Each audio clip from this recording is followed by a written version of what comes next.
Alright, so I finally got my hands on a pair of scissor blades, and I'm pretty sure that this is one of the most requested 5-star gear demonstrations that I've had, and the blades were also one of the hardest weapons to get my hands on.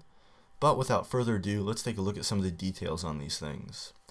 So first off, near the bottom of the sword we have the scissor handles. As we move up, you see that there's two blades that cross each other at the end with that little twinkle.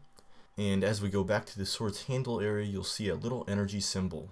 And overall, I think the scissor blades look pretty good, and it's also a really interesting idea to be attacking your enemies with the scissors in Spiral Knights. I found that pretty interesting. And the sword's basic attack consists of 3 swipes, with the second and third propelling you forward, while the charge attack is a 360-degree spin, and any enemy that comes within that 360-degree spin is knocked back. Pretty far actually, which we'll touch more on a little bit later. Right now, let's take a closer look at some of the scissor blade stats and features.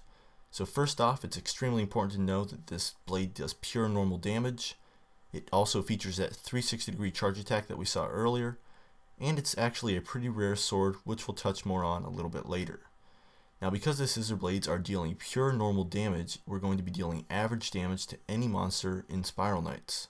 And in this instance right here with the sword's charge attack, I was able to deal 355 damage to those slags.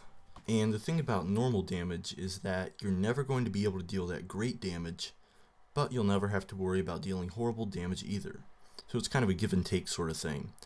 And the scissor blades, or for that matter any other normal damage weapon, is the kind of weapon that you'd want to take if you're going on a gate dive and you didn't really feel like switching weapons every depth to change with the monster's type. Now we're going to take a look at that scissor blade charge attack, that 360-degree one. And here we're going to test it on a little slag to see actually how effective it is. So as you can see here, right when I released it, it actually pushed him back quite a ways, and I would really suggest this weapon for anybody that likes to keep a little bit of distance between themselves and the monsters. Initially you're going to have to get close, but it does fling them back quite far. Now if you're thinking that all of this information sounds pretty familiar, it's because it actually is. The scissor blades are actually just a remodel of the Leviathan blade. They copy damage, charge attack, animations, pretty much everything except for look. And if you're asking yourself, well, why would anybody want to buy this? It's kind of a question I'm asking myself as well. But it's basically for people that have reached endgame and have nothing else to spend their crowns on. Now granted, the sword is definitely really cool looking, but it doesn't offer anything new. And here's just a little fun fact I thought I'd throw in. And it's that Bechamel, the accessorizer in the bazaar, is actually holding a scissor blades over his shoulder.